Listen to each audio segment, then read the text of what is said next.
Muy buenas noches, ¿cómo están? Bienvenidos a su programa A Pulso. Como ustedes ya saben, yo soy Julio Riobo. Desde ya, usted puede participar con nosotros, @JRioboF en Instagram, en TikTok, JR Periodista, y también en Telegram, el 0412-334-5488. Nuestra invitada al día de hoy fue presidenta de esta casa venezolana de televisión, ministra del Poder Popular, además para la comunicación e información. También estuvo en la cartera de comunas y, si no me equivoco, también en la cartera de mujer e igualdad de género. Vamos a estar hablando con ella tres temas fundamentales. Uno, el tema de las comunas, porque es diputada a la Asamblea Nacional, es presidenta, si no me equivoco todavía, de la Comisión de Comunas del Parlamento venezolano. También vamos a hablar del Congreso de las 5 generaciones que se va a desarrollar, queda muy poco, se va a hacer el día 4 de octubre. El vicepresidente de Planificación decía que esta semana se realizaron 15.000 asambleas. Sobre ese tema vamos a hablar. Y también de lo que ha sucedido con el señor, si se le podría decir así, Edmundo González Urrutia. Yo soy de comentar poco para iniciar este programa, porque bueno, estoy coaccionado, yo sí, por mi productor, que no me deja hacer editoriales largas. Pero voy a tomarme unos minutos, te voy a pedir disculpas, Omar, porque quiero comentar unas cositas aquí sobre ese tema. Yo traje para hablar de este tema lo que yo he llamado el chorro epistolar. ¿Por qué? Son las distintas cartas que ha escrito González Urrutia. Dicen algunos analistas que también su equipo de asesores, disque asesores, le han escrito también algunas cartas. Por ejemplo, yo tengo aquí la del 4 de septiembre, que introdujo su abogado José Vicente Haro. Yo diría uno de los abogados más mentirosos que ha tenido la República. ¿Por qué? Porque José Vicente Haro dijo, por ejemplo, que Edmundo González Urrutia iba a mantenerse en Venezuela para seguir dando lo que ellos llaman la batalla por la verdad y todo eso. Luego dijo que no había firmado una carta que se filtró en redes sociales por medios de extrema derecha que acompañan el discurso de la extrema derecha, y sí firmó la carta. Lo dijo ese mismo día que se filtró esa carta, luego la mostró el doctor Jorge Rodríguez en una rueda de prensa y tiene su rúbrica. Aquí está esa carta, fíjense. Si podemos hacer algún detalle por aquí. Aquí está la carta firmada por aquella, aquí está, miren, la carta, ahí la tienen, firmada por Edmundo González Urrutia. Pero en la mañana de ese momento, de ese día, antes que se filtrara esa carta, el abogado de este personaje dijo que no, que eso no había existido. Luego de la rueda de prensa, el doctor Jorge Rodríguez, ese abogado, habló y dijo que él no tenía conocimiento de eso, más allá de que más temprano dijo que no se había firmado nada, que no especularan. Y resulta que el doctor Jorge mostró la verdad. Y luego ese abogado dijo, o mencionó, que, pegándose también al discurso de González Urrutia, que fue coaccionado. Eso lo vamos a hablar aquí, porque como ustedes saben, Edmundo González Urrutia nunca le ha dado la cara a nada. No fue al Tribunal Supremo de Justicia, no fue a la Fiscalía General de la República, llamó, le envió una carta al doctor Jorge Rodríguez para que el doctor Jorge Rodríguez junto a la vicepresidenta ejecutiva de la República fueran a la Embajada de España para firmar un documento. José Vicente Haro lo más seguro es que sepa, y lo sabía, que el mismo día de la elección presidencial, Edmundo González Urrutia estaba en la Embajada de Países Bajos, de Holanda, ¿no? Y luego se fue al Reino de España. De ese tema vamos a hablar, el día de hoy. Porque esto de la coacción hay que analizarlo bien, y lo voy a hacer con mi invitada, porque además de ser una mentira de González Urrutia, hay una presión, parece ser, del Parlamento Europeo y del Congreso de España para Pedro Sánchez. Yo estuve escuchando unos analistas hoy que mencionaban que la extrema derecha de España está tomando a González Urrutia para atacar a Pedro Sánchez. Son análisis que hay sobre este tema. Pero como las mentiras tienen patas cortas, ya lo menciono, el doctor Jorge Rodríguez presentó además extractos de la conversación, donde el señor Edmundo González Urrutia admite la presión de María Corina Machado, que está siendo sometido, sin duda, todavía. Hoy decía algo que el doctor Jorge mencionaba en su momento en rueda de prensa. María Corina Machado no sabía que Edmundo González Urrutia iba a pedir un asilo político a España. Hoy lo dijo en una entrevista. Vamos a hablar de ese tema. Recuerde, puede participar con nosotros, @JRioboF en Instagram, en TikTok, JR Periodista, ya estamos transmitiendo en vivo, y también el 0412-334-5488. Mi productor me tiene coaccionado que no hable más en la editorial. No lo haré, señor Omar. Vamos a ver quién nos acompañará el día de hoy. El fascismo pretende desconocer la voluntad soberana del pueblo venezolano. Y es importante a esa Europa que lamentablemente hoy está subyugada por el imperialismo norteamericano. Esa Europa que hoy responde a las corporaciones y no a los intereses del pueblo europeo y está generando las condiciones para una guerra brutal en su propio territorio. Esa Europa subyugada y arrodillada a los intereses del capitalismo mundial pretende imponerle a Venezuela un mecanismo de robo y de saqueo como fue el que se intentó imponer con la figura de Juan Guaidó. Un personaje ubicado allí por el que nadie votó, por el que nadie escogió, por el que ningún venezolano asumió que pudiese tener esa responsabilidad, y desde Estados Unidos y desde Europa se le dio la atribución de ser presidente de Narnia. Bueno, ahí tienen imágenes de nuestra invitada del día de hoy. Recuerde, puede participar con nosotros, @JRioboF en Instagram, en TikTok JR Periodista. Y hay algunos comentarios, y el 0412-334-5488. Nos acompaña la diputada Blanca Cao. ¿Cómo está? Gracias por venir a Pulso. Usted me habla del ritmo. ¿Cuál es el ritmo de este programa? Porque es un ritmo que va a pulso, va con mucha fuerza. Y además siempre como que con la presencia de quienes participan desde afuera. Y además con 3 temas muy importantes en este momento. Sí, han sido noticias esta semana. Pero vamos a comenzar de adelante hacia atrás. Muy bien. Con lo que sucedió en la Asamblea Nacional.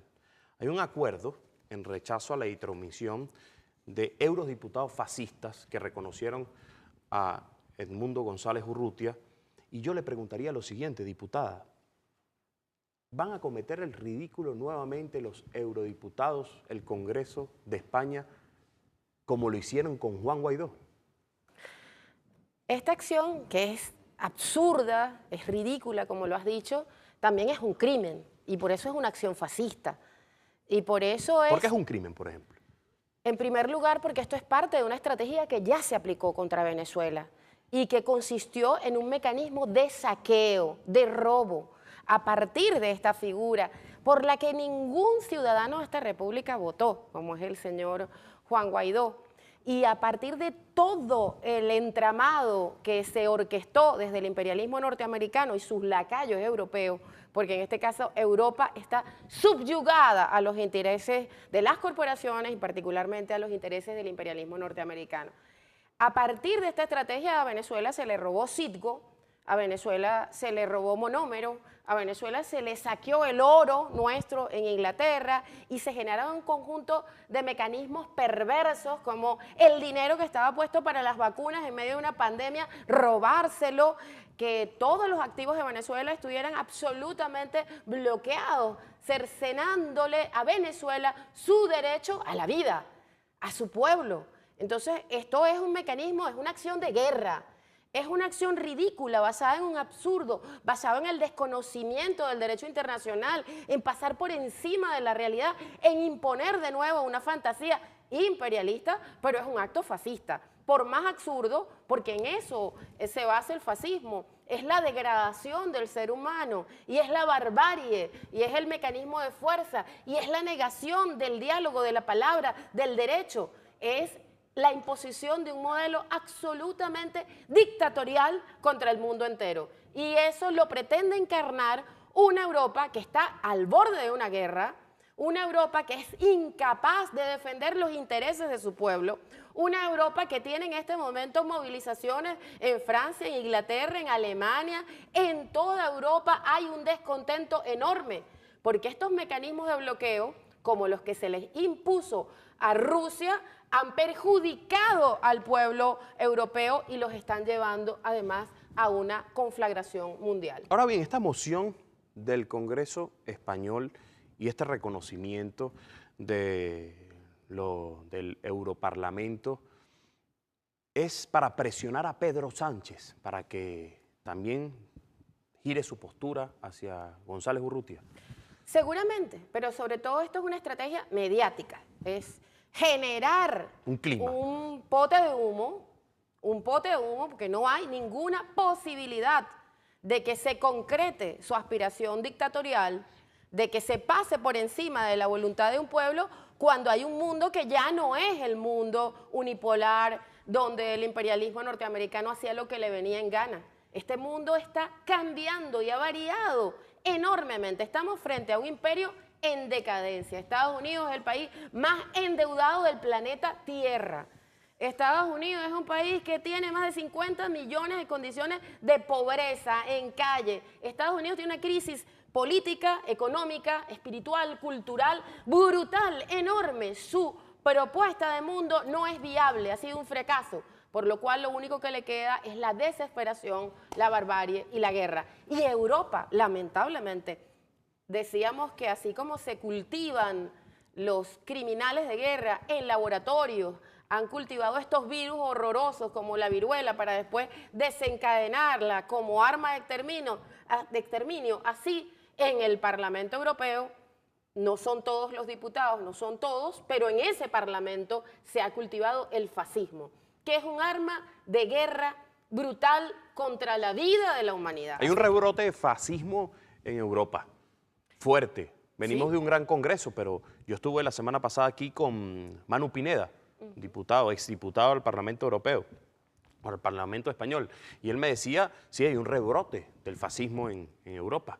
Entre otras cosas, es también responsabilidad de una izquierda que no es firme, de una izquierda que no levanta la voz radicalmente. No todos, digo, pero quienes han tenido la posibilidad de asumir posturas realmente cónsonas con la democracia, con el respeto al marco jurídico internacional, se han dejado, ahí sí, intimidar por el papel de los medios, por la guerra cognitiva, por el papel de las redes, porque nosotros, Venezuela, somos como una amenaza, y si alguien tiene una postura firme a favor del derecho de Venezuela, que es la realidad, entonces inmediatamente es estigmatizado. Y esa izquierda que al final se muestra débil, blandengue, que no asume con firmeza posturas verdaderamente respetuosas y democráticas, termina abriéndole el camino a la ultraderecha, abriéndole el camino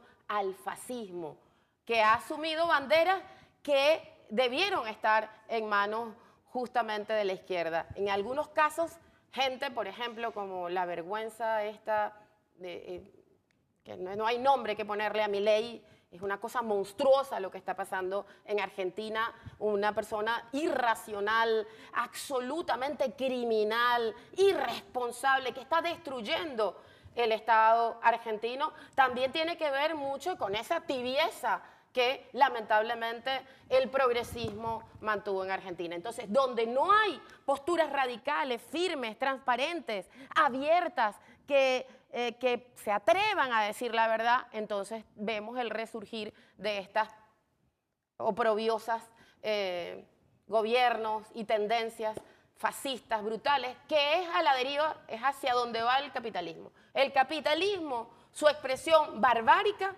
es justamente el fascismo. Fíjese, yo decía al inicio, en la editorial, coaccionado por mi productor, que íbamos a analizar el tema de las epístolas, bueno, o las cartas que escribió, creo yo, Edmundo González Urrutia. Y uno lee por lo menos la carta del 4 de septiembre, que fue la que llevó su abogado a la fiscalía, lee lo que publicó cuando llegó a suelo español el 9 de septiembre, y lee también la carta que firmó el 7 de septiembre con el doctor Jorge Rodríguez, y uno consigue ahí algunas cosas, y es la capitulación en las tres. Eso no lo digo yo, eso lo dice Jaime Bailey, que es de extrema derecha, que siempre ha atacado a la revolución bolivariana. ¿Por qué cree usted que está la capitulación en esas cartas? Definitivamente yo creo que este señor era consciente, uno, de su derrota y dos, de todo el mecanismo que tenía de presión a partir de un personaje igual de perverso como es esta señora Machado, que pretendía usarlo y quién sabe llevarlo a condiciones o a situaciones en las que podía hasta peligrar su vida. Porque ella necesita alborotar la calle, ella necesita calentar, convocar la calle, porque no tiene ninguna capacidad en este momento de convocatoria. Su estrategia nunca fue electoral, su estrategia siempre fue la de la guerra, la de la violencia, la del golpismo. Eran estos grupos terroristas que ellos denominan comanditos, pero eran grupos terroristas vinculados al crimen organizado, coordinados desde los Estados Unidos en una acción para llevar a Venezuela a una guerra civil que permitiera una invasión. Pero cuando todo esto se cae, lo único que le queda era la figura del títere. ¿Cómo podía ella generar una situación de conmoción? Atacando a este personaje. Por eso pudo haber sido una situación de coacción en la que este señor se sintiese tan amenazado que ante la derrota y la imposibilidad de llevar a esta gente a la sensatez, ¿Es él el único que puede mantener, diputado, y disculpe, la dolce vida de Leopoldo López, de Antonio Ledesma, de María Corina Machado, de otro terrorista, por así llamarlo, prófugo de la justicia venezolana que no está en este país? Definitivamente necesitan una excusa que les siga generando el financiamiento. El robo a Venezuela, mantener toda esta estrategia, como fue la de Guaidó y ahora la que pretenden mantener con Inmundo, es la única forma de quedarse con los activos de Venezuela y además de tener el financiamiento gringo. Es decir, ellos necesitan una mampara que justifique el financiamiento, la inversión y el show mediático. Esta figura es una de esas, pero nosotros no podemos de ninguna manera descartar. Esta derecha ha demostrado su absolutamente falta de moral, de ética, de principios, hasta de racionalidad. Así que esto que ellos decían de todas las cartas están sobre la mesa, todo lo que son las cosas brutales, bárbaras, porque no trabajan en el ámbito de la política y mucho menos de la democracia. Todo lo que hacen está vinculado a destruir, a desestabilizar, a generar un saqueo a nuestro país. Y para eso necesitan una situación como la conmoción. Estas figuras como Guaidó, que ya fue insostenible, que era ya una cosa que causaba risa, se reedita con este señor que no tiene ni las condiciones ni la disposición para asumir el papelito, pero sí está coaccionado por quienes tienen el interés de mantenerlo. Fíjese, si uno lee la carta del del 4 de septiembre, uno recuerda al abogado de Edmundo González Urrutia, José Vicente Aro, diciendo que Edmundo no tenía nada que ver con el tema de la página web que colgó resultados falsos. Y él lo coloca aquí en el cuarto párrafo, Edmundo dice: de un lado, sobre la falta de fundamento, la Plataforma Unitaria Democrática en la declaración que el adjunto ha aclarado que no era mi responsabilidad la digitalización, resguardo y publicación de los ejemplares de actas de escrutinio que recibieron nuestros testigos en las mesas de votación. Pero cuando uno ingresaba a las redes sociales del señor Edmundo González Urrutia, ¿qué conseguía uno allí? Fijado un mensaje que decía: ve a la página y verifica los resultados. ¿Realmente tiene responsabilidad o no? ¿Por qué deslingarse de algo que es cierto? Pero cuando tú te metes ahora, no aparece nada. Este personaje viene de ser un agente de la CIA. Es decir, él tampoco es que es un señor que agarraron por ahí y lo pusieron. Obviamente es un personaje que tiene el tamaño como para este tipo de acciones absolutamente fraudulentas, Claro, para mentir en cualquier circunstancia, y tiene la cara dura para negar todo lo que ha dicho. Él, efectivamente, ante el tribunal, sus voceros... Si tú promocionas una página, tú tienes que hacer que estás reconociendo. Eso no lo digo yo, también yo me acuerdo, cerca ahí en su carro, casi que escapando, lo dijo el gobernador del estado Zulia en el Tribunal Supremo de Justicia, lo dijo allí. Dijo, bueno, pero si tú quieres saber los resultados, Maylén García, que estuvo allí, Javier Nichirino, le dice, bueno, revisa la página. Entonces, él promocionaba algo, si tú lo promocionas, tú le das la veracidad. ¿O no es así? Claro, yo creo que esa página era lo que pretendían imponer como imagen, como fachada para las acciones violentas. Caídas las acciones violentas, detenido el plan magnicida y el plan de guerra fratricida entre los venezolanos, esa fachada queda desmontada. Así que ya no pueden sostenerla. Y ahora están entre ir para allá e ir para acá, porque si él se quedaba aquí y sostenía, tenía que responsabilizarse del fraude. Y él lo que hizo fue decir, fue esta señora, no fui yo. Abiertamente lo hizo después. Pero esto es la doble moral, o mejor dicho, la inmoralidad absoluta de un personaje responsable del asesinato en El Salvador. El Salvador fue una guerra cruenta, donde murieron decenas de miles, asesinados brutalmente, niños, niñas, mujeres, hombres y religiosos. En este caso, él está vinculado al asesinato de sacerdotes y de monjas. Imagínate la calaña de este personaje. Ayudando a Leopoldo Castillo. Era un agente, los dos agentes de la CIA, y por eso custodiados, protegidos y haciendo el trabajo que la CIA necesita. Fíjese, él habla ahora, lo que usted dice, que él sí estaba coaccionado, pero por la extrema derecha, coaccionado por María Corina Machado. Él habla ahora de que ha sido coaccionado y por eso firmó el documento. Yo me pregunto, ¿por qué no hizo esa denuncia aterrizando en tierras españolas?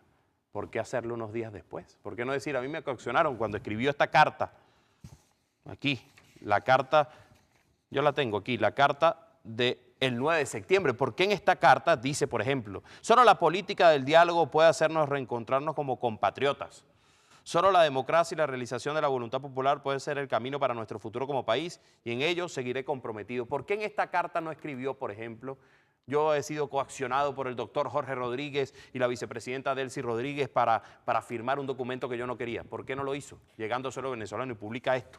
Ahí hay una cosa que puede ser, creo que alguien dijo, es que lo dejó el chingo y lo agarró el sin nariz. Es decir, al final salió de la señora esta y terminó agarrado por todas las jaurías gigantescas que están en España.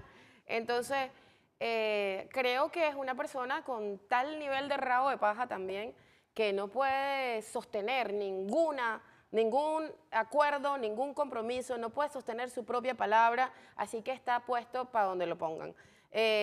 Si salió con este espíritu, no pudo mantenerlo allá ante la presión y ante su pasado y su vida tan comprometida con estas prácticas tan terribles como la de ser un agente de un país extranjero en misiones criminales y genocidas. Ahora bien, habría que analizar también, diputada, si este personaje dice de la coacción, cualquier funcionario venezolano puede entrar a una embajada con con un clima que no sea acorde y que esté, por así llamarlo, en una temperatura elevada de discusión y se lo permiten.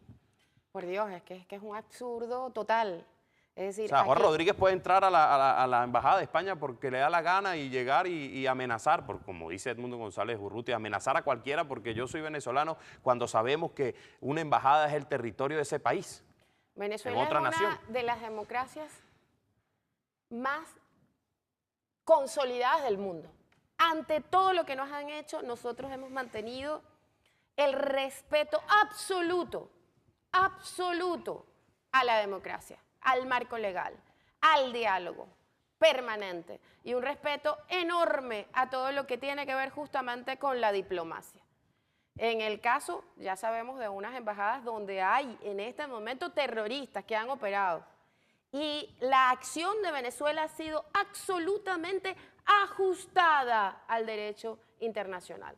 Así que la única forma de que un funcionario del nivel de nuestro presidente de la Asamblea y de nuestra vicepresidenta Delcy pudiera acceder a una embajada es por invitación. Quienes entran violentamente a embajadas son la derecha, como lo hizo Capriles Radonsky a la Embajada de Cuba, que Como lo puso hizo una Daniel escalera. Noboa también, ¿verdad? Y como lo acaba de hacer Noboa también en la Embajada de México. Pero Venezuela es el país más respetuoso de toda la norma internacional y además más dialogante. Nosotros realmente creo que podemos dar cátedra en el mundo de respeto, de diplomacia y de democracia verdadera. Así que esto se cae de plano y la verdad es una vergüenza es para el Estado español. Que Claro, porque ahora entre lo ellos, pone en ridículo. Alvar está discutiendo con todo el Estado español tú diciendo... podrías decir entonces, el embajador permitió que alguien entrara y que alguien coaccionara y participó de la coacción. Entonces el embajador también es coaccionó, un absurdo. sería la pregunta. Entonces aquí hubo un acuerdo que él firmó. Y Edmundo buscó a Jorge Rodríguez. Donde hay testimonios, hay cartas, donde hay videos y donde se materializa y se concreta con la presencia de un avión de la Armada Española que llega a recoger a este personaje en Santa Paz. ¿Por qué? Justamente por ese espíritu profundamente democrático que tiene Venezuela, pero donde pone en primer lugar la paz de los venezolanos, la vida de cada una y de cada uno de nosotros. Mientras ellos apuestan a la guerra, a la violencia, a generar una situación que permite una invasión extranjera, el presidente Nicolás Maduro, a pulso, como tu programa, ha llevado todos los mecanismos que garanticen la paz y el diálogo. Fíjese, yo le pregunto porque usted viene de la Casa de las Leyes, así lo nombro yo, de la Asamblea Nacional. Y cuando uno lee este documento firmado el 7 de septiembre, unos días antes de huir, diría yo, a España, dijo, dejo constancia de mi compromiso de que mi actividad pública fuera de Venezuela será limitada. No ha sido así, no se ha respetado esto que González Urrutia firmó y lo vemos, bueno, declarando hoy de una entrevista a Reuters, si no me equivoco. Yo le pregunto, porque usted viene de la Casa de las Leyes, ¿qué pasa con las personas que no cumplen lo que estipula un asilo político? Él está faltando, y el Estado español también. Si le permite la beligerancia política a alguien que llegó a su país en calidad de asilado, no, que eso es parte del compromiso que se tiene que tener entre dos estados, el hecho de que él no solamente esté dando declaraciones, participando en eventos y, en este caso, algo que es más terrible, él está usurpando, pretende usurpar el poder en Venezuela. Esto es una acción realmente, otra vez, irracional, absolutamente en contra del marco del derecho internacional, irresponsable y que nos dice mucho de la debilidad tremenda del Estado español. Yo también estuve analizando hoy el panorama de algunos opinadores de oficio de la extrema derecha. Leopoldo Castillo, este personaje que tenía el programa en RCTV, no sé si usted lo recuerda, en las mañanas. También en Globo he escuchado a hablando, diciendo cosas, otros que están en Alemania, Lara Farías, varias personas diciendo cosas, y dicen que realmente lo que hizo fue Edmundo González fue mentir, firmar este acuerdo, mentir para él desde el exterior, encauzar o llevar adelante planes terroristas, planes desestabilizadores. ¿Podría ser esa una hipótesis también? Mentir, decir, bueno, voy a firmar esto porque yo lo que quiero es estar afuera para afuera encaminarnos a otra cosa, a más planes terroristas. Bueno, a la derecha no se le puede creer ni un tantito así que es posible una persona, como insisto, con el antecedente de vida de este personaje, pues obviamente no tiene ningún principio ético o moral, está vinculado a intereses muy, muy oscuros, muy terribles, muy inhumanos, como los de la guerra, así que podemos esperar de estos personajes cualquier cosa. Sin embargo, todo lo que dice la derecha de la derecha es verdad. Ellos mismos se acusan. Entre ellos no hay ningún tipo tampoco de unidad verdadera. Ahí todas están vinculadas a los intereses de Estados Unidos y a las órdenes que Estados Unidos les dé y a sus mezquinos intereses. Ellos pretenden llevar a Venezuela a una situación de guerra, pero están muy felices fuera del país, gozando de la vida con el dinero que roban de los venezolanos y de las venezolanas, con la tremenda situación, las dificultades que nos generan el bloqueo, pero que para ellos son una caja chica permanente.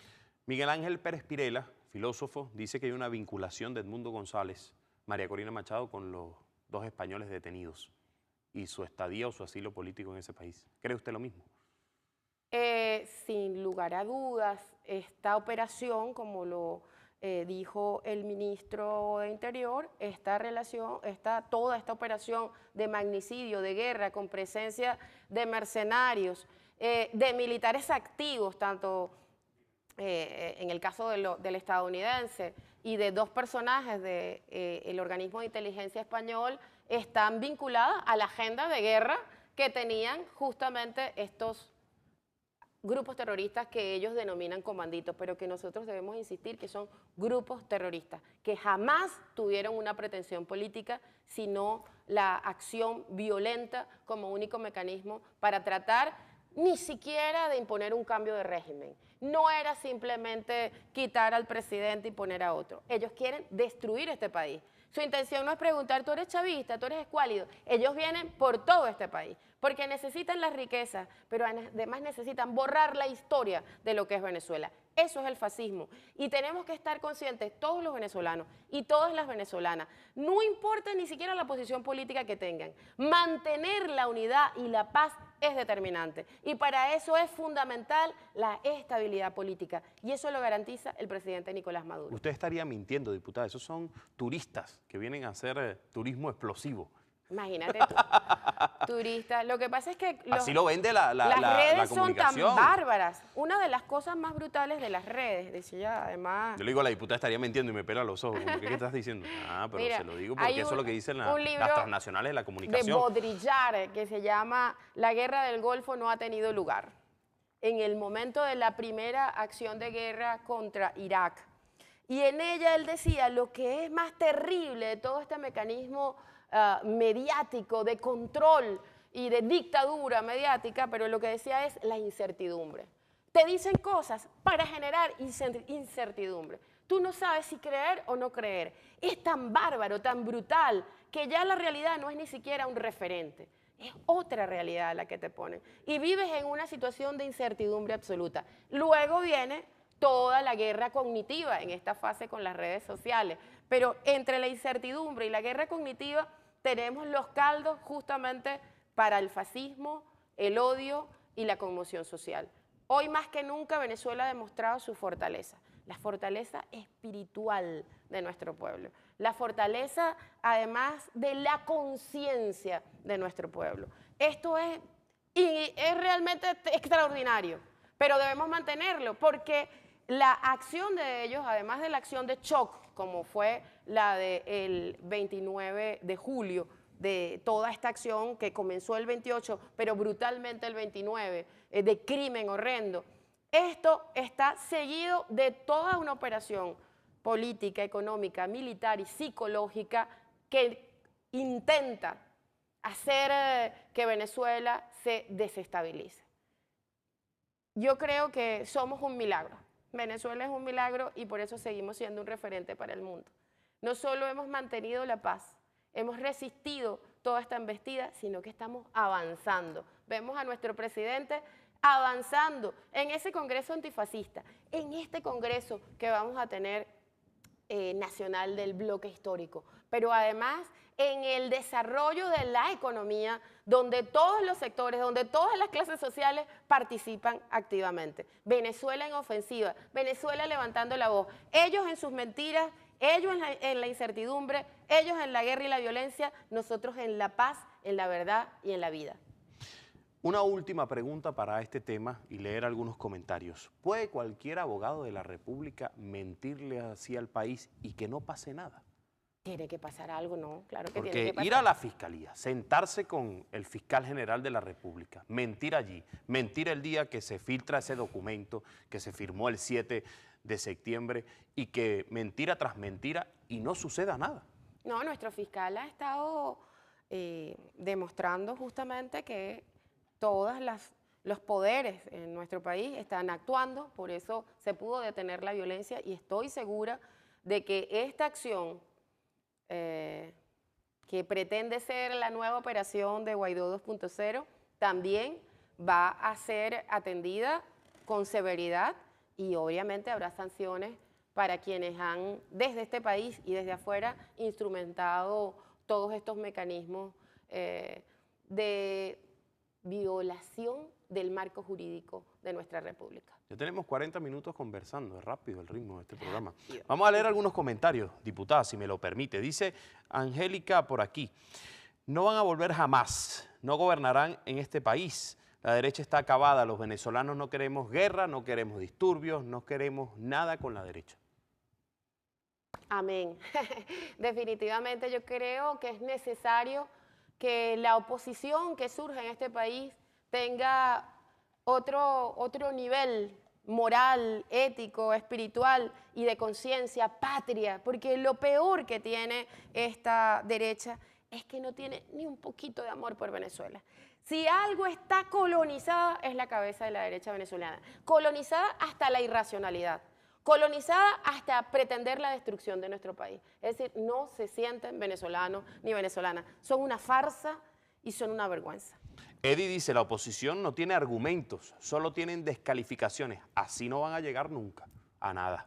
A nada. No tienen propuestas, además. Dice ¿A dónde nos llevan? ¿Qué es lo que pretenden? ¿Cuál Francis es su plan? Elena Durán, esa gente no duerme bien con la conciencia tan traidora a nuestro país. Si tuvieran conciencia, seguramente no dormirían, pero la verdad no sé, tengo dudas. Dice aquí también Elefant 3760. El programa golpista de RCTV se llamaba La Entrevista con Miguel Ángel Rodríguez. ¿Usted tuvo que haber estado allí alguna vez o no? No, jamás. ¿Nunca fue? No, por Dios, no, nunca. Me dice el productor, no, yo dije que estaba Leopoldo Castillo haciendo una aclaratoria aquí, forma parte de algunos personajes de la extrema derecha, lo nombré a él, y también había un personaje de RCTV y me lo aclaran aquí, me dice Miguel Ángel Rodríguez, qué vergüenza ese tipo. Y además, pobre el Táchira, tachirense, dice, porque él es diputado. Usted sí estuvo con Miguel Ángel Rodríguez cuando él era diputado, fue diputado en algún momento, en el 2015, con la extrema derecha. Yo no fui diputada en ese periodo. En ese momento no estaba diputada. No. Fíjese, vamos a hablar de otros temas ya. Ahorita sigo revisando varios mensajes que tengo por aquí, porque es el tema de las comunas. Se ha dado un impulso, yo digo, luego de la elección presidencial de las comunas, aún mayor. Hoy el presidente estuvo con la gran misión Viva Venezuela, mi patria querida, y habla de los circuitos comunales. ¿Cómo vienen funcionando estos circuitos comunales? Sería la primera pregunta. Y la segunda, la Asamblea Nacional está acompañando el tema de los nuevos proyectos que fueron aprobados el pasado 25 de agosto. Bueno, este tema es, yo creo que la clave del futuro, de la resistencia que hemos tenido, pero también del avance de nuestro modelo de democracia, que no es la falsa democracia burguesa, representativa, que le quita los derechos al pueblo, que sustituye la voz del pueblo. Nuestra democracia es participativa y protagónica, nuestra democracia es popular y revolucionaria. Y el llamado al que nos está haciendo el presidente es a radicalizar esa democracia verdadera, garantizar mandar obedeciendo al pueblo, escuchando al pueblo. Nuestra Constitución, su artículo número 5, dice: la soberanía reside intransferiblemente en el pueblo. Y esta la ejerce a través de todos los mecanismos de ley que están contemplados en nuestra Constitución y los que puedan desarrollarse en el marco de esta Constitución. De manera indirecta a través del voto y de las instituciones del Estado. Pero la Constitución abre justamente como escenario para el ejercicio de la soberanía el desarrollo de estos mecanismos de poder popular, de poder del pueblo. ¿Cómo empezaron? Que el pueblo venezolano lo tiene que tener muy claro, porque no es que ahora se nos ocurrió, no, los primeros comités de tierra urbana. Nuestro pueblo no tenía derecho a la tierra. Iniciando la revolución, nosotros estábamos ya, el presidente nos decía, luego, primero, el primer acto soberano, el comandante Chávez jura ante la moribunda Constitución. Es decir, ya dijo, no, es que esta no, esa vieja Constitución no nos sirve, porque está basada justamente en el legado colonial, en los intereses oligárquicos, en la dependencia imperialista. Tenemos que romper con eso. Pero ¿quiénes lo van a hacer? Abogados, bufetes, es el pueblo. Y por eso su primer acto de gobierno es llamar a un proceso constituyente. ¿Cuánto falta para llegar al Estado comunal? Le pregunto yo, porque bueno, usted me habla de la historia y lo que hemos hecho en transformación, me incluyo, porque yo sí creo en las comunas, hay algunos que no, de eso también vamos a hablar. Pero ¿cuánto falta para llegar al Estado comunal? Queda mucho por transformar. El día 20 de octubre del año 2012, justamente luego de la gran victoria del 7 de octubre, el comandante Chávez, en esa última gabinete de gobierno, dijo... Pero usted me llama golpe de timón. Golpe de timón.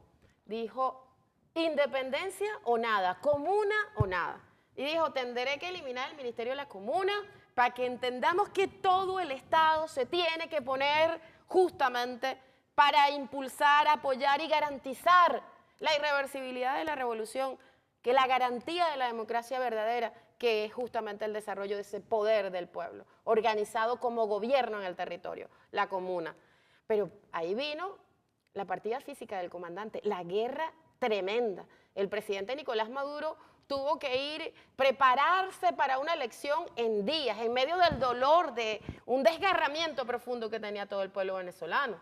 Y luego de eso, luego de tener esa gran victoria, ellos llamaron a la calle, descarga tu rabia, dijo este señor, y comenzó 2013 eso. Toda la operación inmediatamente luego del triunfo del presidente Nicolás Maduro. El presidente Nicolás Maduro estaba asumiendo la responsabilidad y ya toda la operación de guerra económica, de guerra violenta, de intento de golpe de Estado estaba en marcha. Y fueron las violencias que se generaron en el 2014 que terminaron con la vida de seres humanos, la salida de Leopoldo López, la señora Machado, todos ellos. Y luego 2017 que terminaron asesinando, quemando vivas personas.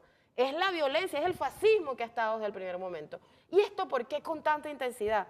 Porque el comandante Chávez nos había dicho, nosotros no bajamos, como decía el presidente Nicolás Maduro hablando de Cuba, los ángeles barbudos, bajando de la Sierra Maestra, a construir un nuevo Estado, inmediatamente derrotando al régimen de Batista, que era un régimen oprobioso, vergonzoso, la dictadura que Estados Unidos había impuesto en Cuba y había financiado y había armado. No, nosotros llegamos a través del voto, en el marco de una democracia que se planteó desde el inicio su refundación. Nos llamó a refundar la República, nos llamó a un proceso constituyente. Estamos en medio de esa batalla. Y en este momento que estábamos, en el 2012, como que ya teníamos el acumulado, ya teníamos los comités de tierra, los comités de agua, los consejos comunales, la comuna como instancia mayor, ya estábamos para dar ese golpe de timón, ese salto, viene la contraofensiva brutal. ¿Es eso lo que no ha permitido que tengamos un Estado comunal? No, pero quiero como aclarar, no Bien. es solamente eso. Okay. El planteamiento del presidente Chávez era el injerto. Nosotros no demolimos el viejo Estado está ahí. Y nosotros hablamos del injerto porque lo nuevo se iba a ir allí construyendo con la transferencia de poder. Nosotros asumimos la acción de gobierno, como lo hizo en el momento que se puso la banda. Se puso la banda para llamar a proceso constituyente, para convocar a los indígenas, a las mujeres, a los adultos mayores, a los afrodescendientes, a los trabajadores, a todo el pueblo. Por primera vez a los medios de comunicación popular que nunca habíamos tenido posibilidad, a todos nos convocaron. Usted lo sabe, de Katia TV, ¿verdad? Claro, entonces te digo, fue realmente una transferencia en ese momento de un poder que era el del sueño, el de la utopía. Y eso se plasmó en la Constitución, que es de las más vanguardistas de esta humanidad. Una Constitución extraordinaria, pero que ha tenido que enfrentar desde el golpe de Estado del 2002 hasta las guarimbas terroristas de 2004, del golpe petrolero, hasta todo lo que ha sido después con nuestro presidente Nicolás Maduro, una guerra, pero multifactorial, gigantesca, brutal, enorme. Entonces, te digo, ¿qué hemos hecho? Hemos avanzado radicalmente, hemos avanzado. ¿Por qué vincular ahora todo lo del Estado con los circuitos comunales? ¿Eso es efectivo? Ya va, aquí hay una cosa, la transferencia, el bloqueo, todo el asedio fue justamente para debilitar a este Estado, para que no pudiera transferir el poder al pueblo, sino más bien para que se terminara como cosificando lo viejo. Y aparecieron vicios justamente de lo viejo, de la burocracia, de la corrupción. El presidente Nicolás Maduro hace un año estaba descabezando, ahí metiendo preso un gentío, justamente porque el bloqueo fue un mecanismo para tratar de resquebrajar todo lo que habíamos desarrollado como Estado que permitiera el empoderamiento del pueblo. ¿La burocracia le sigue haciendo daño a las comunas? Claro, claro, por eso estamos en este Congreso. Estado, ¿a qué nos llama el presidente? A un Congreso del bloque histórico para transformar todo lo que tenga que ser transformado. Las bases de ese Congreso están en el libro azul de nuestro comandante Chávez, la Constitución, que es el sueño, el libro de todo, que debe concretarse. Y luego el plan, además el programa de la patria, 5 objetivos históricos que el comandante Chávez desarrolló de su puño y letra antes de su partida física. Y allí recogido las propuestas y los sueños de un pueblo, y se convirtió, luego de que asume el presidente Nicolás el poder, y vamos a otro proceso constituyente. Seguimos en proceso constituyente para derrotar la violencia, se convierte en ley de la República. Así que ese plan, que es ley constitucional, porque lo votamos así, votando por Chávez, votando por el presidente Nicolás, y luego en ese proceso constituyente donde pudimos hacerlo ley constitucional, se enriquece ahora con todo el programa de gobierno del presidente Nicolás Maduro de las 7 transformaciones que fue debatido a lo largo y ancho del territorio nacional. Pero nos llama al Congreso para que definamos 3 cosas: fascismo o patria. Porque hay una amenaza, no solo en Venezuela, en la humanidad. Esto es una amenaza y tenemos que entender el papel de Venezuela en ese contexto. ¿Qué era lo que había antes de que llegara la Revolución Bolivariana? Venía el ALCA, Área de Libre Comercio de las Américas. Iban a controlar desde allá, desde Alaska hasta la Patagonia en Argentina. Íbamos a entregar todas nuestras riquezas. Una sola fuerza armada era la gringa y era la desaparición de todos nuestros estados. Eso lo detiene esta revolución. Esta revolución no solo crea un nuevo modelo de democracia, sino que abre el camino al mundo multipolar y pluricéntrico. En medio de todos los debates que hemos estado, de todas las batallas que hemos librado contra los golpes, por la transformación del propio Estado, hemos estado creando la CELAC, UNASUR, Petrocaribe, el ALBA, hemos estado estableciendo relaciones con el mundo, hemos estado ahí al frente de los no alineados, hemos hecho milagros. Y hay que darse cuenta de lo que hemos hecho, porque estamos enfrentando no a cualquiera, el imperio más genocida, criminal y brutal que haya tenido la humanidad, que además está en una fase de decadencia. Fíjese, vamos a hablar del Congreso. Yo le preguntaba, ¿está la Asamblea Nacional, usted es presidenta de la Comisión de Comunas, acompañando el tema de los proyectos, o solamente, como se dijo en el Consejo Federal de Gobierno, están los gobernadores y los alcaldes, o también lo está haciendo la Asamblea Nacional? La Asamblea Nacional tiene como prioridad justamente en el caso, esta comisión, la Comisión Permanente para el Desarrollo de las Comunas, se creó en este periodo, después de lo que fue el horror de la asamblea entreguista Sí, el y 2021 para golpista acá. de 2015 a 2020, esta asamblea ha logrado transformaciones y una de ellas es poner como prioridad justamente la conformación de las comunas. El presidente Nicolás nos ha llamado a la reforma de las leyes para que se adecúen a este momento.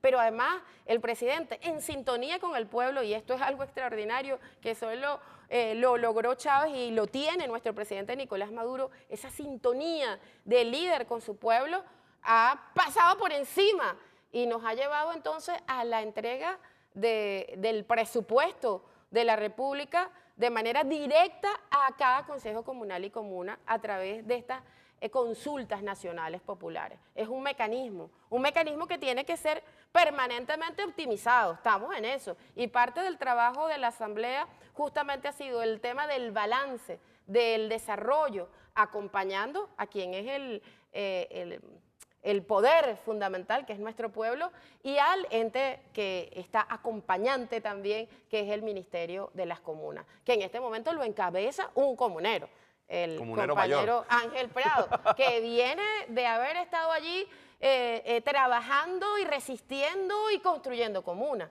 Entonces, en este momento nosotros estamos acompañando, primero logramos la reforma de la ley de consejos comunales, lo cual ha sido un mecanismo muy importante para el avance de las comunas. Tenemos una deuda enorme. Hay que rectificar algunas cosas de esa nueva ley. Digo yo porque en la práctica uno se da cuenta de algunas. La ley de comunas es necesaria, la reforma de la ley orgánica de comunas, y está en este momento en debate. La ley del sistema económico comunal, que nos va a ayudar muchísimo, que es una ley que necesita también ser reformada para adecuarse no solo al tema del bloqueo y a las situaciones que hemos vivido, sino a los saltos que hemos estado dando justamente con esto que ha hecho el presidente Nicolás Maduro de transferir de manera directa el presupuesto a nuestro pueblo para que éste ejecute, para que éste pueda, a partir de la planificación, porque no es simplemente que se le da un consejo comunal, nuestro pueblo está organizado y tiene la cartografía social, y tiene la agenda concreta de acción, y tiene el mapa de soluciones, y ha estado trabajando. No es que, mira, te llamamos para ver qué se te ocurre. No, este es un pueblo que viene desde esos comités de tierra urbana, desde esos comités de salud, desde esas mesas técnicas de agua, hasta constituir consejos comunales, planificar y construir a partir de eso esa instancia, esa entidad de poder que es la comuna. La asamblea poniéndose a la altura del pueblo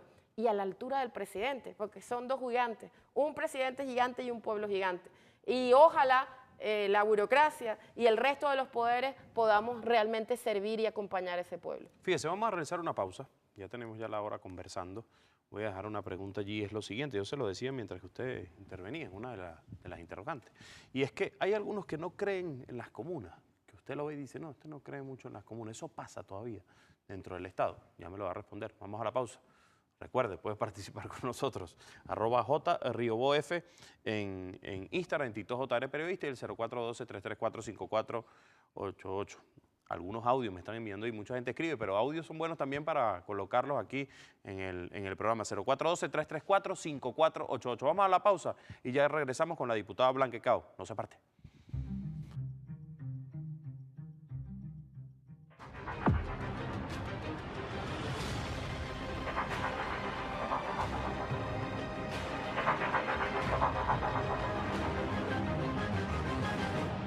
Bueno, continuamos con su programa Pulso. Recuerde, puede participar con nosotros, @JRioboF en Instagram, en TikTok JR Periodista y el 0412-334-5488. Estamos conversando para la gente que nos sintoniza hasta ahora con la diputada Blanca Cao.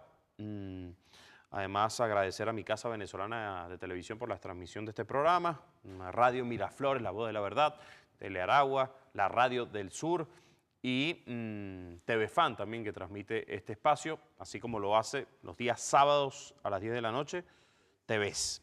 Bueno, diputado, yo le dejaba una pregunta al aire y es lo siguiente. Hay gente que no cree en las comunas dentro del mismo Estado. Claro. Sí. Qué espontáneo. Carlos Marx decía que el ser social determina la conciencia social.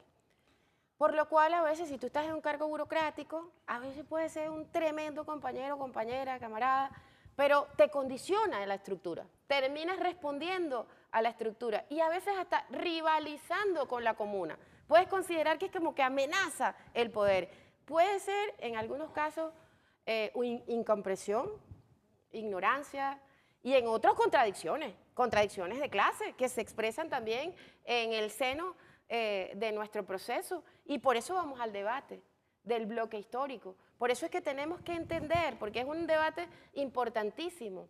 Cuando hablamos del comuna o nada no es una consigna, es que si no reside efectivamente la soberanía en el pueblo y construimos una democracia directa, verdadera, nos traga lo viejo, nos traga la barbarie, el capitalismo que es negador de la independencia y de la vida. Cuando el comandante Chávez dijo independencia o nada, comuna o nada, es que no hay posibilidad en medio de la vorágine que vive la humanidad, ante la amenaza de un neoliberalismo que llega a su fase fascista, brutal, que pretende esclavizar y exterminar un porcentaje extraordinario de humanidad. Es decir, necesitan diezmar población. Este modelo está diseñado para la vida de un porcentaje del 1% de la población mundial. Los demás le estorban.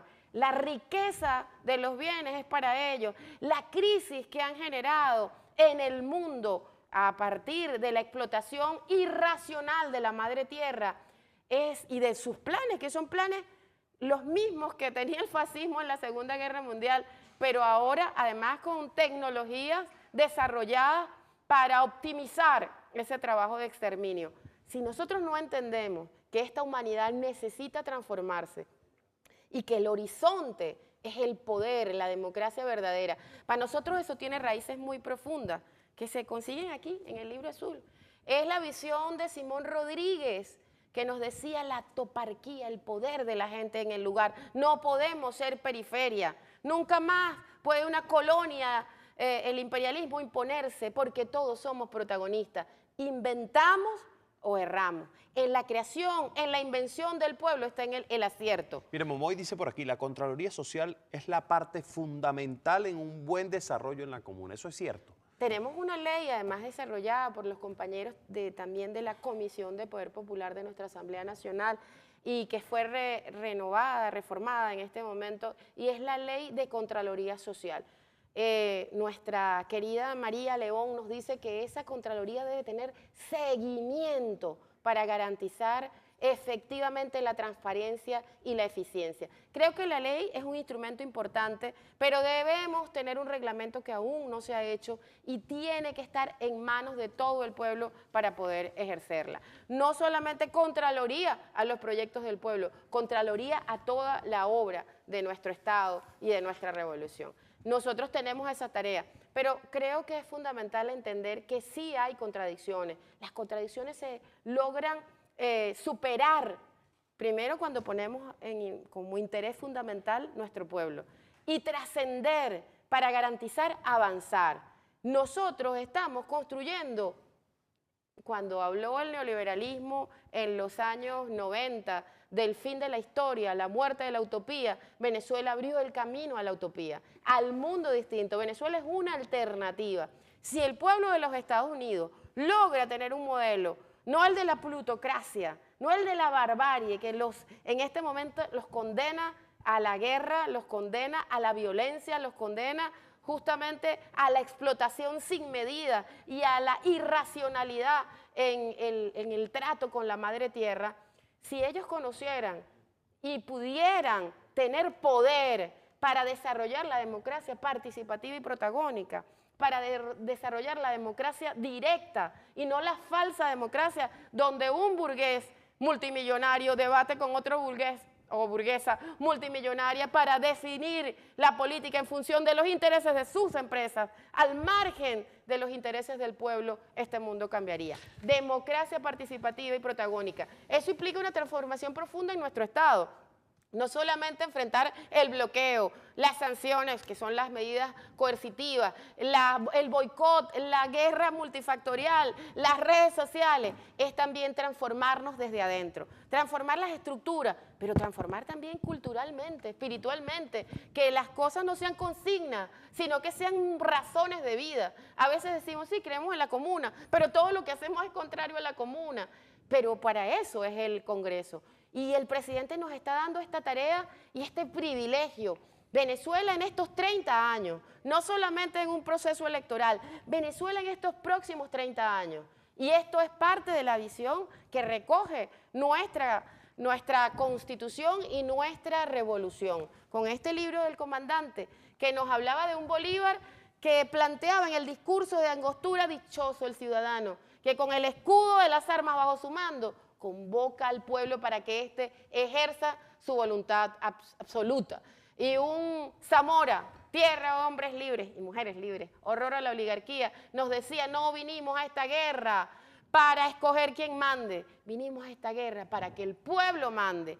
Tiene que ver con nuestras raíces indígenas, que vivíamos en horizontalidad, somos caribes, aquí no hubo imperio, aquí hubo un pueblo, una civilización de hombres y mujeres iguales, y eso forma parte de nuestra historia. Y el pueblo afrodescendiente que lo trajeron aquí esclavizado, se hizo cimarrón, se fue a vivir en Cumbe, construyó comuna, y el propio blanco criollo aquí en las comunas andinas desarrolló una mirada del mundo diferente. Por eso hicimos una guerra de independencia que fue una revolución social, política y espiritual que ilumina al mundo con el pensamiento de Bolívar aún ahora. Esta es nuestra historia.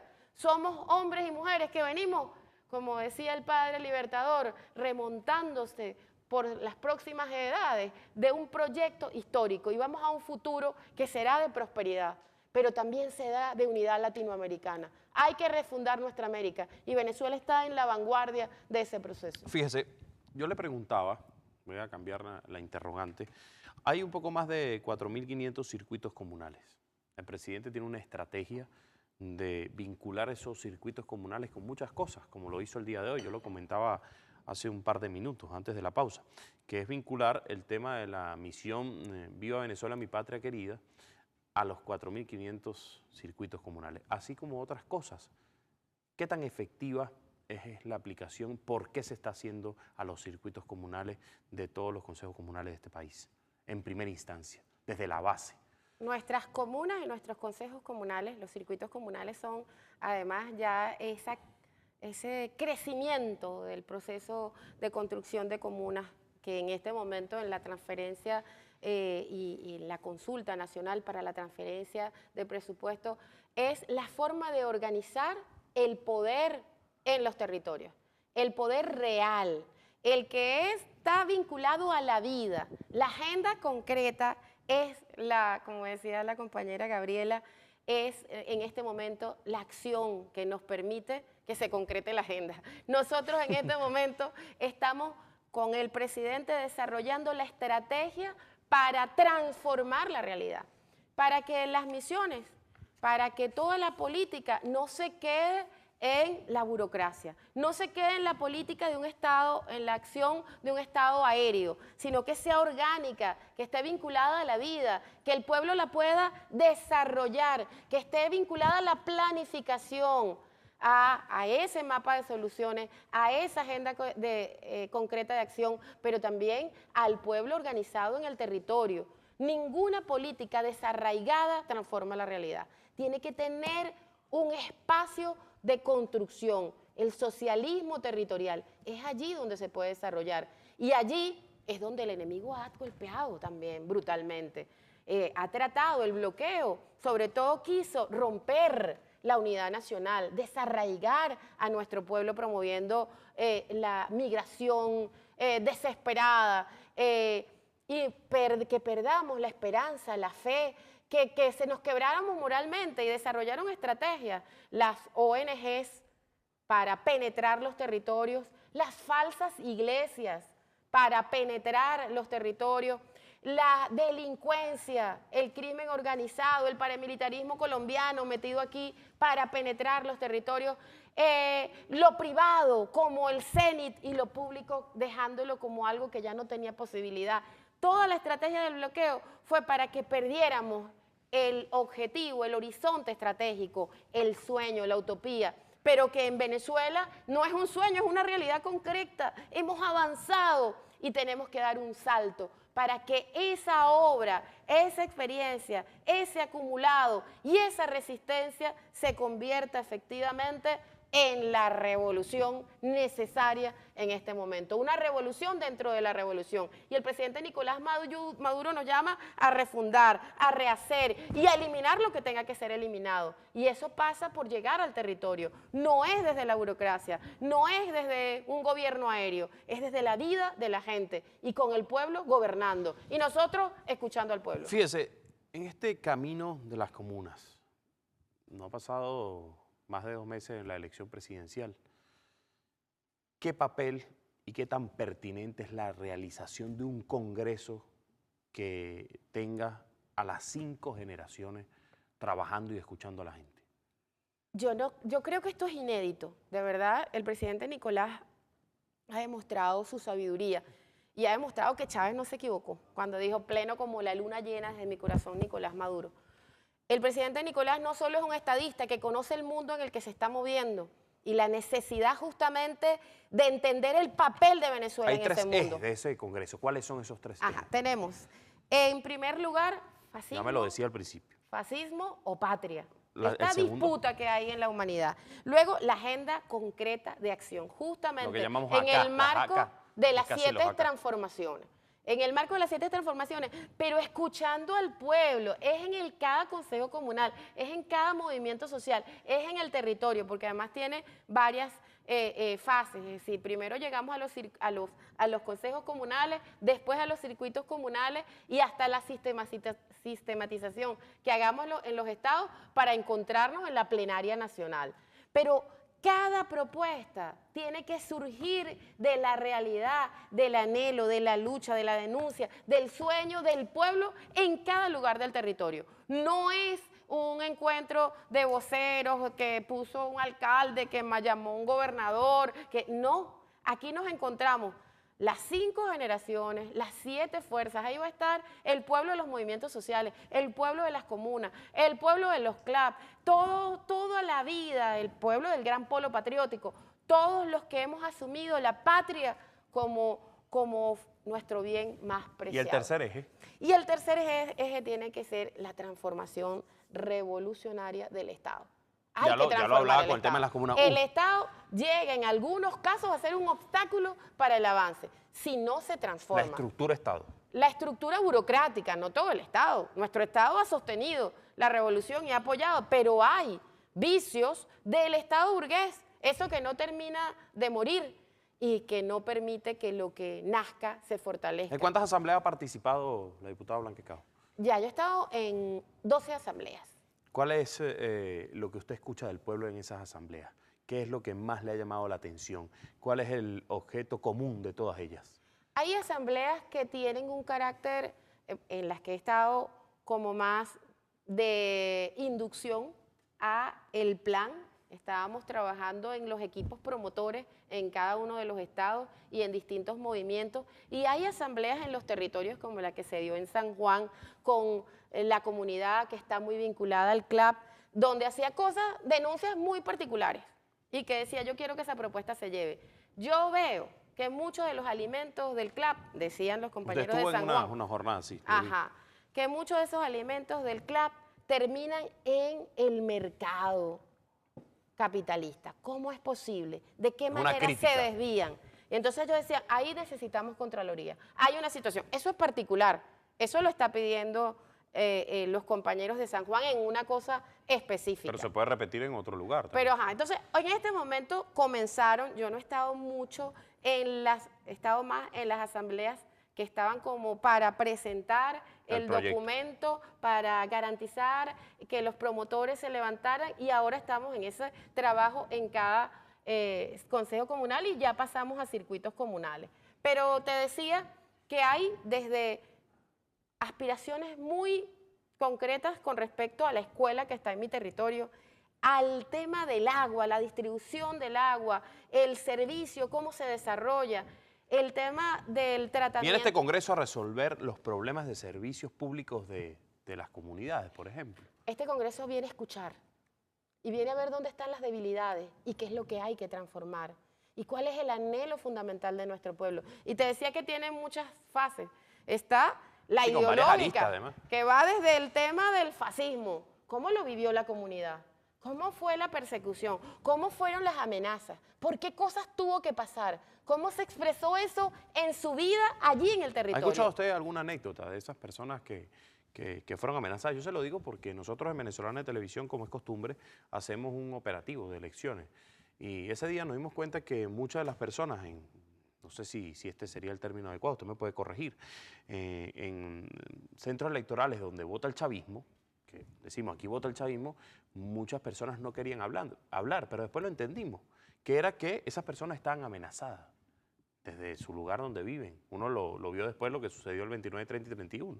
Estaban amenazadas y no le permitían hablar de cualquier cosa porque estaban siendo amenazadas. Por allí hay uno que dice que el chavismo votó callado. ¿Cree usted lo mismo? Bueno, no solamente Eso se habla allí en el Congreso. Sí, no solamente hubo amenazas a través de estas plataformas, que fue una cosa brutal, de gente que fue amenazada de manera directa, de gente que fue, qué sé yo, te llamaba el hijo que estaba afuera y todos decían exactamente lo mismo, era una cosa planificada.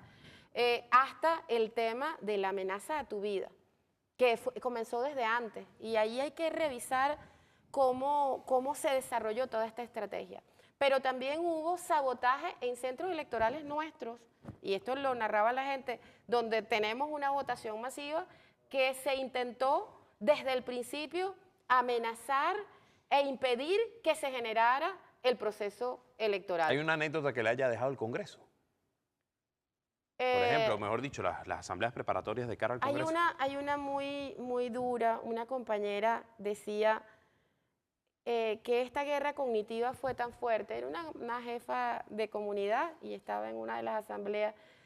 Nosotros íbamos con la propuesta de la patria, de la vida, de transformar, de construir, de defender, y resulta que a ellos les habían dicho, fíjate tú, los que promovieron la migración, los que generaron las condiciones de bloqueo para desarraigar a parte de nuestra juventud, le decían a nuestro pueblo, yo te voy a traer a tu hijo. Y ella me decía, ¿cómo podía yo, con mi oferta de patria, de soberanía, de defensa de la revolución, competir con la mentira de quien te llevó al hijo, quien además después de que te llevó al hijo hizo una campaña para decir que los venezolanos éramos una peste, para que se generara xenofobia en contra de Venezuela, los mismos que han facilitado a través de las redes todo un montón de mecanismos engañosos que le dicen que en Perú la cosa es bellísima, que si se va para Colombia le van a dar trabajo directo, que si llega a Estados Unidos usted va a ser una campaña, considerado, claro. Toda una estrategia falsa, basada en engaños, en mentiras, que luego cuando estás allá, la respuesta es, los venezolanos son una peste, hay que exterminarlos, hay que deportarlos. Toda esa guerra, esa misma gente le decía a la señora, yo te voy a devolver al hijo. Es la falsedad de este tipo que firma una carta y luego allá y dice, yo no lo firmé, o yo certifico las actas, pero yo no creo en las actas.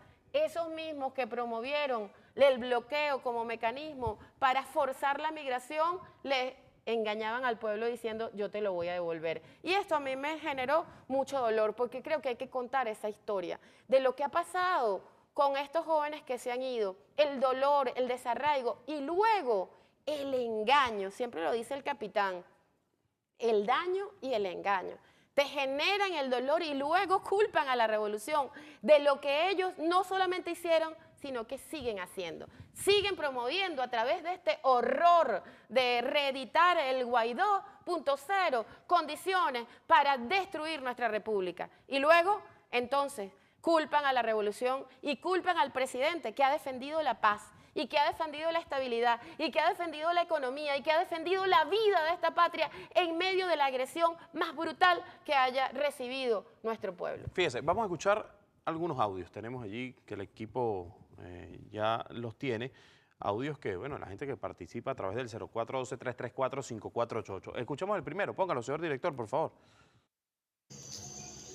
Buenas noches. Un saludo para Julio en su programa A Pulso.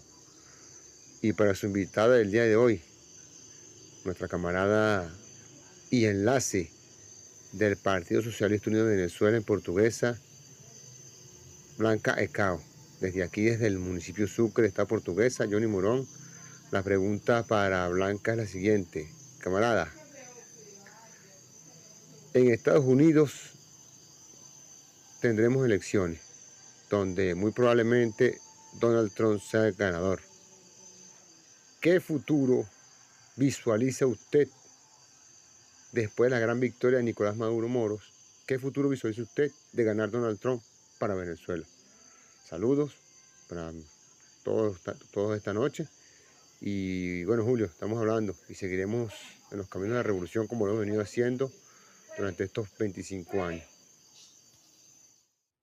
Voy a responder. Si es más corta la respuesta, mejor, porque tengo otros audios, otros Del mensajes. imperialismo no se puede esperar ni un tantico No se le así. puede creer, usted No lo decía. importa quién gane. Ellos, lo que yo creo es que lamentablemente Estados Unidos está a punto de un colapso. Eso es una nación que está en un momento de decadencia. Su modelo ha fracasado y realmente hay una situación muy delicada a punto de estallidos sociales en los Estados Unidos. De ellos solo podemos esperar la mentira, el intento de destruir nuestro proceso, nuestra revolución, de recolonizar nuestra América, de reimponer esa ALCA que Venezuela impidió.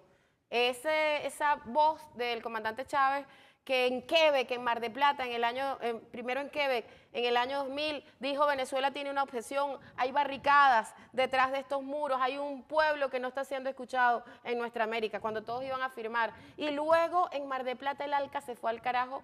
Ellos pretenden, en un momento en que ya no es posible porque hay un mundo nuevo. Hay un nuevo mundo pluricéntrico, multipolar y es indetenible. Pero en particular, Venezuela va a seguir en su rumbo sin importar a quién ponen en Estados Unidos. Eso depende de nuestra unidad, responde de nuestra lealtad y conciencia como venezolanos y venezolanas a esta patria bendita y sagrada que es esperanza para la humanidad. Me gustaría escuchar, antes de leer otro comentario, una breve reflexión de usted, porque el tema en redes sociales de los mercenarios está latente, y se lo digo por el tema de Eric Springs, que ha dicho, luego que dijo que el 16 iba a haber una operación encubierta para entregar la cabeza de los líderes de la revolución, en este caso Nicolás Maduro, el doctor Jorge Rodríguez, Delcy Rodríguez, Diosdado Cabello Rondón, ahora está pidiendo fondos para financiar esa intervención. ¿Cómo se explica que el gobierno de Estados Unidos permita? Además, hubo una reunión donde aumentaron el precio de la cabeza de Nicolás Maduro a $100 millones. ¿Cómo se explica que en Estados Unidos eso se permita y que un mercenario pueda recoger fondos, que lo más seguro es que esto, como ya se ha dicho, sea una estafa para los que están, que no creo que sea mucha gente, recogiendo esos fondos? ¿Cómo se explica que Estados Unidos permita que un mercenario, que alguien que tiene una empresa de mercenarios haga esto?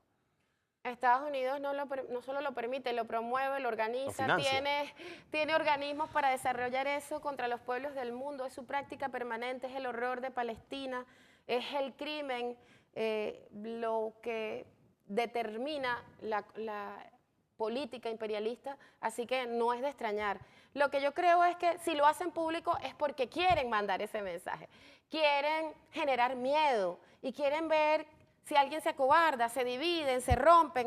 Es decir, ellos piensan que todas estas operaciones psicológicas generarían una desbandada y que la gente débil, que está así como en la cuerda floja, termine traicionando. Entonces, esto es parte de la operación psicológica. Pero esos planes de los Estados Unidos lo conocen. Mira el horror de lo que han hecho contra el pueblo del Líbano en este momento. Es decir, lo que han hecho contra el pueblo palestino, todas las operaciones, porque toda la acción terrible del gobierno sionista está articulada con el gobierno de Estados Unidos. Toda la operación para llevar la guerra, pero a una guerra mundial en Europa. Todo lo que están haciendo, atacando a Rusia, atacando además bases donde hay armas nucleares, que puede generar una catástrofe que amenaza la vida de nuestra humanidad. Son irracionales, ese modelo debe ser derrotado, ese liderazgo no tiene posibilidad de seguir en este mundo dirigiéndolo, y tiene que haber una revolución mundial para garantizar la democracia de los pueblos. Esta dictadura imperialista, sus amenazas, sus mercenarios, sus Blackwater, no pueden de ninguna manera seguir gobernando el mundo porque son incapaces de sostener la vida. Y la vida se defiende, por eso la comuna es el horizonte, la comuna es la defensa de la vida. Y los pueblos propenden, es nuestra naturaleza a defender la vida. Yo estoy segura de que el propio pueblo de los Estados Unidos va a tener una transformación, y esa experiencia brutal de un imperialismo decadente será superada. Fíjese, vamos a escuchar el último audio y con la respuesta de ese audio despedimos el programa. Adelante, señor director, por favor. Muy buenas noches. Bueno, un saludo para la compañera Blanca Caos. Bueno, definitivamente en esta lucha de clase, una lucha donde la burguesía no quiere entregarle lo que por herencia le pertenece al pueblo, que es la independencia. Una independencia que nos ha costado luchas. Nosotros desde los consejos comunales y desde la comuna definitivamente tenemos que consolidar este proyecto maravilloso que es el socialismo. Como lo llamó el comandante Chávez, el socialismo del siglo XXI. Nosotros debemos desde las comunas quedarnos con los medios de producción. Nosotros desde la comuna debemos de producir lo que nuestro pueblo consume. Cada quien, cada comunidad pone su dinámica, lo que su espacio geográfico le otorga para la producción. Unas comunas, ¿verdad?, con los consejos comunales y con los consejos de campesinos, los campesinos produciendo y trayendo toda la producción hacia las comunas para consolidar el Estado comunal, y que nosotros podamos apoderarnos de todo lo que la ley nos otorga que por derecho nos pertenece y está plasmado en la Constitución de la República Bolivariana de Venezuela. Desde Ciudad Guayana, José Acosta. Saludos. Breve comentario para irnos, diputada. El DAO dice algo que es clave, que creo que no lo hemos dicho nosotros, es el socialismo. Decía Rosa Luxemburgo, socialismo o barbarie. En este momento la barbarie amenaza a la humanidad. Y nosotros llegamos al siglo XXI justamente con nuestro comandante Chávez antes que ningún otro pueblo. El socialismo del siglo XXI comienza aquí. Somos la última revolución del siglo XX y la primera del siglo XXI. Por eso tanto ataque, por eso tanta agresión permanente, la guerra que nos hacen. Pero no podrán, porque este camino es el camino de la vida. Y la vida se defiende. Es el camino de la paz y es el camino del futuro. Nosotros estamos construyendo un camino para la humanidad. Y a veces puede sonar pedante, yo creo que los venezolanos más bien somos humildes. Venezuela ha cumplido un papel enorme y yo ahí digo, qué bueno que un hombre como Nicolás Maduro, un obrero y no un banquero y no un multimillonario, sino un obrero que siente, que piensa, que sueña como nuestro pueblo, esté al frente de una revolución como esta. Cierra Carlos Ben, dice, también nos piden que en las parroquias existan las instituciones que prestan servicios, corporaciones parroquiales y comunales para resolver servicios. Excelente, es el pueblo, es el que es doliente.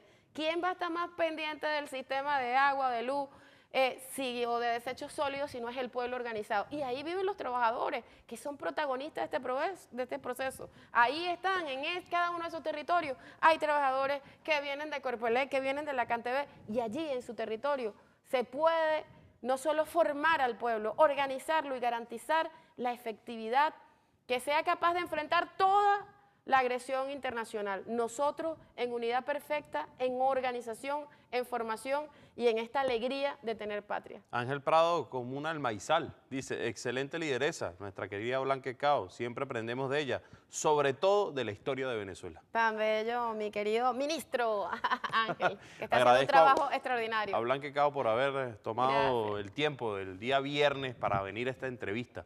1 hora y 32 minutos estuvimos conversando. Gracias a usted por haber venido. Nos despedimos a la gente que nos sintonizó tarde, mañana a las 10 de la noche por TVS, esta misma entrevista con la diputada Blanca Cao. Agradezco a mi Casa Venezolana de Televisión, Radio Miraflores, La Voz de la Verdad, La Radio del Sur, TV Fan y Telaragua. Nos vemos.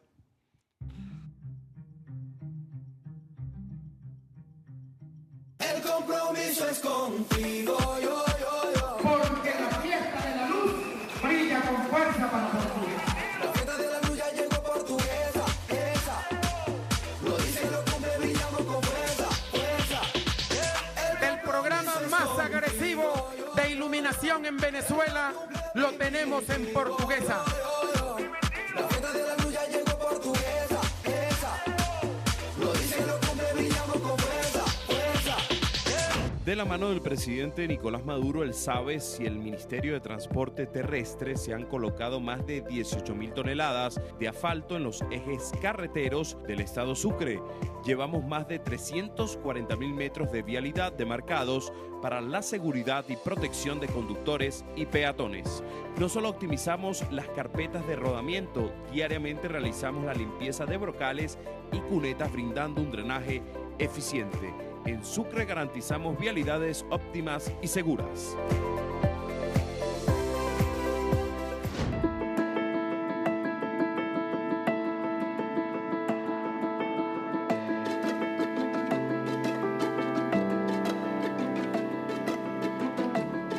Día a día estamos más comprometidos en llevar a nuestro pueblo la mayor suma de felicidad posible. Desde la alcaldía de Cumaná seguimos enfocados en fortalecer los servicios públicos, impulsar el deporte, optimizar la salud pública y embellecer los espacios para mejorar la calidad de vida de nuestros ciudadanos.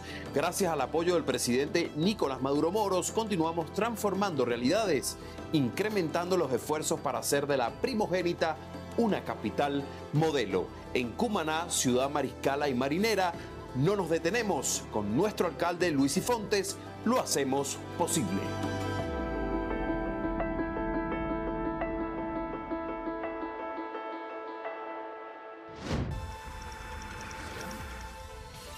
El mundo se transforma cada segundo, al ritmo de millones de latidos. La vida es movimiento y nosotros queremos acompañarte en cada paso. Estamos cambiando para mantenerte conectado con lo que te gusta. Vive con nosotros la ultra experiencia AVA Ultra de CAN TV, internet 100% fibra óptica.